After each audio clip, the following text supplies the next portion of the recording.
I've been trying to figure out where to start this story, and honestly, no matter how many times I run it back in my head, it always starts the same way with my parents looking at me like I'd brought home a mistake.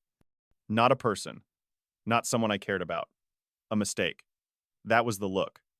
The tight-lipped smile from my mom, the slow shake of the head from my dad, the silence that stretched a little too long after I introduced her.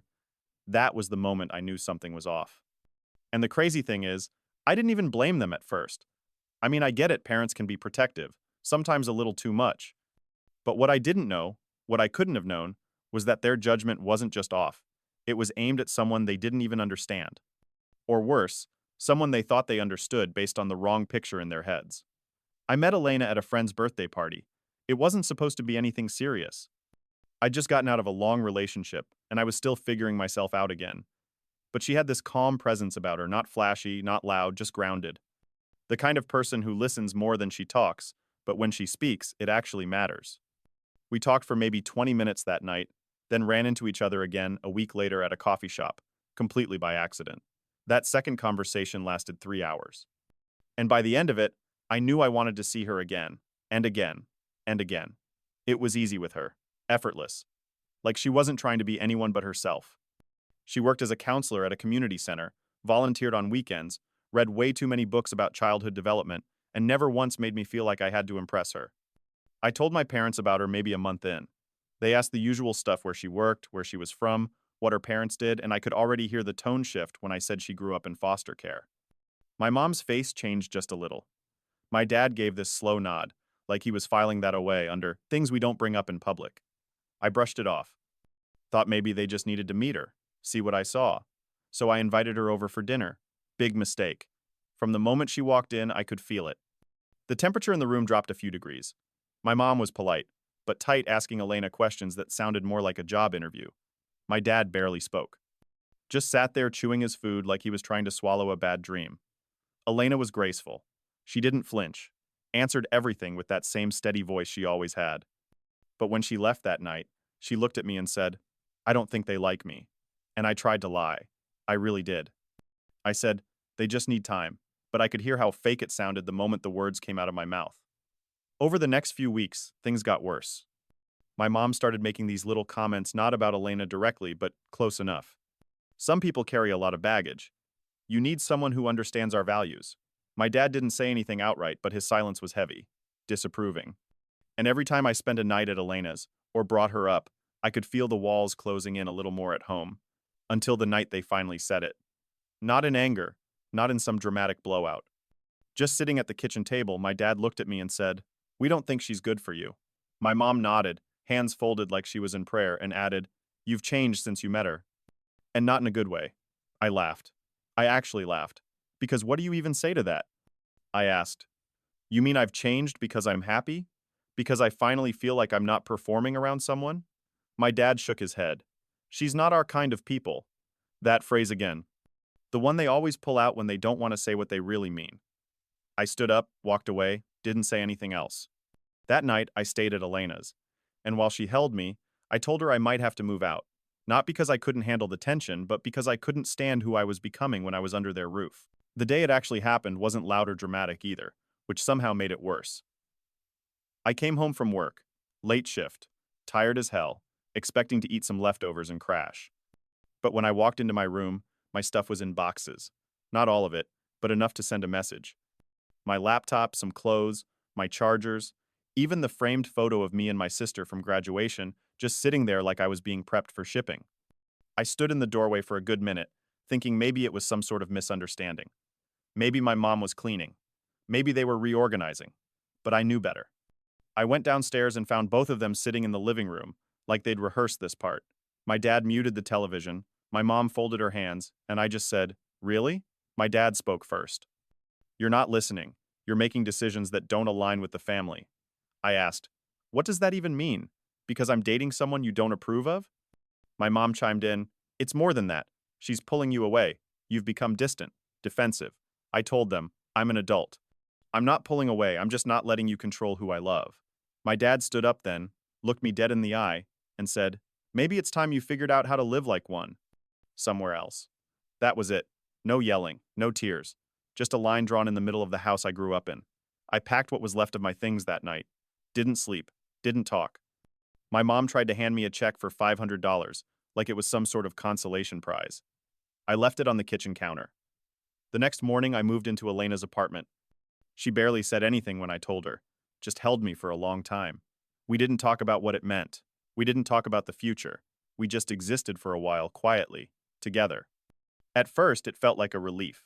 No more tension, no more walking on eggshells, just the two of us against the world. But then the silence started creeping in, not between us, around us. My phone didn't ring, no texts, no birthday card from my mom, no email from my dad asking if I needed anything. It was like I'd been erased. And for a while, I convinced myself it was worth it. That love was enough. That choosing Elena was the right thing, no matter the cost. But something started gnawing at me. Not about them, about her. I began to notice little things. Questions she wouldn't answer. Messages she'd read and not reply to. Late nights she said were for work but didn't quite add up. I didn't want to believe it. I defended her.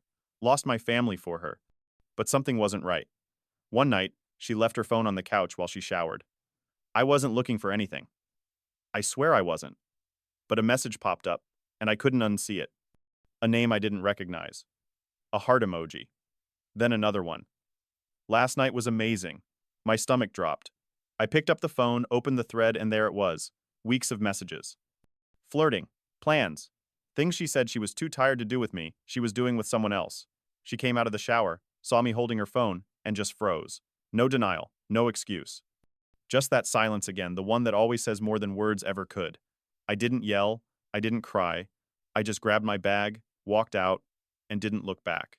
I had no home, no girlfriend, no family to call, nothing. Just me, my duffel, and the sharp, bitter truth that I'd given everything for someone who wasn't even who they said they were. And the worst part? My parents were right. But not in the way they thought, because they never hated her for who she was. They hated her for who they assumed she was. And I defended her like my life depended on it because I thought I knew her better than they did. But the truth was, none of us really knew her at all. Not them, not me. And now I was alone, with nowhere left to go. I spent the first 2 nights on a friend's couch, barely speaking, barely eating, just trying to process how quickly everything had fallen apart. It was like waking up inside a bad dream and realizing there was no one to call who could wake you up. I had my job, thank God, so I wasn't completely lost, but I didn't have a plan, not even a rough sketch of what to do next. I felt humiliated, angry, ashamed, not just at Elena, but at myself. At how hard I had fought, how loudly I had defended her, how completely I had built her up in my mind as this safe, loyal person who understood me better than anyone, and how blind I'd been to the fact that I didn't really know her at all. I kept thinking about the dinner at my parents' house, how she'd sat there answering their loaded questions with a calm face while I bit my tongue, boiling inside. I'd made their judgment the villain, and maybe part of it still was, but now I couldn't shake the thought that Elena had played her own quiet game at that table too. Not a con artist or anything like that, just someone with secrets, someone who knew exactly how to say just enough. A few days later, I found a small month-to-month rental above a mechanic shop. It wasn't great, the walls were thin, the windows barely sealed, and the shower made a sound like a dying animal when the hot water ran, but it was mine. For the first time in weeks, I had a space to sit with my thoughts without having to shrink myself for anyone else. I started journaling again. Not because I'm some deeply reflective guy, but because I had too much running around in my head and nowhere else to put it. I wrote about my parents, about how they'd handled things, about the things they said and the way they said them. And the more I wrote, the more I started to see the layers. They hadn't just hated Elena. They hated the idea of losing me to something they couldn't control. They had painted her as dangerous, not because of anything she did, but because she made me feel like I could step out of their shadow. And when I chose her, it wasn't just about love, it was rebellion, a declaration. I'll choose for myself. But what I hadn't realized was that both sides were trying to claim pieces of me, and I hadn't done the one thing that actually mattered, claim myself. One afternoon, about 3 weeks after everything went down, I saw my mom's name pop up on my phone. For a second, I froze. Thought about ignoring it, letting it go to voicemail. But something in me needed to hear her voice. So I answered. She didn't say hi. She didn't ask how I was. She just said, "We heard what happened." I didn't ask how. Small towns talk, and people love to whisper about broken relationships. I waited. She continued. "Your father doesn't want me to call, but I had to. I know we handled things wrong." That caught me off guard. Not an apology, but not nothing. I said, "You didn't trust me. You judged someone you didn't know." She replied, "I know, but we were scared, and we felt like we were losing you." I didn't respond right away. I just stared at the cracked ceiling in that tiny apartment and let that settle. Eventually I said, "You didn't lose me. You just didn't see me." She was quiet. Then, softly, "Maybe that's true." We didn't resolve anything in that call. There were no promises, no sudden emotional breakthroughs, just a bridge, shaky and narrow, but there. I didn't tell her everything. I didn't even tell her I forgave her. Because I didn't. Not yet, but I told her I was okay, that I was figuring things out, that I needed time. And she said, "Okay. Just that. No guilt, no tears, just okay." And for the first time in a long time, that actually felt like enough. It's strange how quickly life can change and yet how slowly it feels while you're sitting in the middle of it. A month after that call with my mom, I got a new bed frame off Craigslist and built it myself in that little apartment above the mechanic shop. I found a plant at a street market, gave it a name, and somehow kept it alive. I started cooking again, nothing fancy, mostly pasta and scrambled eggs, but it felt like reclaiming something. A routine, a sense of self, the kind you don't realize you've lost until everything else around you disappears. I didn't talk to my dad. He never called, never texted. Part of me still wonders if he thinks he was right all along, that kicking me out somehow saved me from a bigger mistake. But the truth is, it didn't save me. It broke me. And maybe that needed to happen. Because sometimes the version of yourself you're clinging to is the one that's quietly holding you back. And losing everything, my home, my girlfriend, my illusion of control forced me to look at who I actually was without anyone else's expectations attached. One afternoon, I ran into Elena downtown. I didn't expect it. I was grabbing coffee before work, and there she was, standing in line, laughing at something on her phone. She looked up and saw me, and for a second, neither of us moved. Then she gave a small smile, not guilty, not flirtatious, just human. She walked over, and we talked for 5 minutes, maybe less. She said she was doing better, working somewhere new, living across town. She didn't apologize, and I didn't ask her to. We both knew what happened. We both knew who we'd been and what we weren't anymore. When we said goodbye, I felt a weird kind of peace. Not because anything was fixed, but because it didn't hurt like it used to. That pain had already done its job, carved me out, made room for something else. A few days later, I texted my mom. Nothing deep, just asked how she was doing. She sent back a picture of the dog sitting in the backyard. No words. Just that. And honestly, that's the most us thing ever. We're not good at the big talks, never have been. But that one picture, the grass, the light, the dog with his tongue out, it said, "We're still here if you want us." I haven't moved back. I don't think I ever will. Not because I'm holding a grudge, but because I've finally learned how to stand in my own space without shrinking. I've learned that love, real love, from family, from partners, from yourself, isn't something you have to beg for or perform for. It's quiet, solid. It shows up when it matters. They hated my girlfriend. They kicked me out because of her. But the truth is, she wasn't who they thought, and neither was I. And now, I'm finally figuring out who I am, one small, quiet, ordinary day at a time.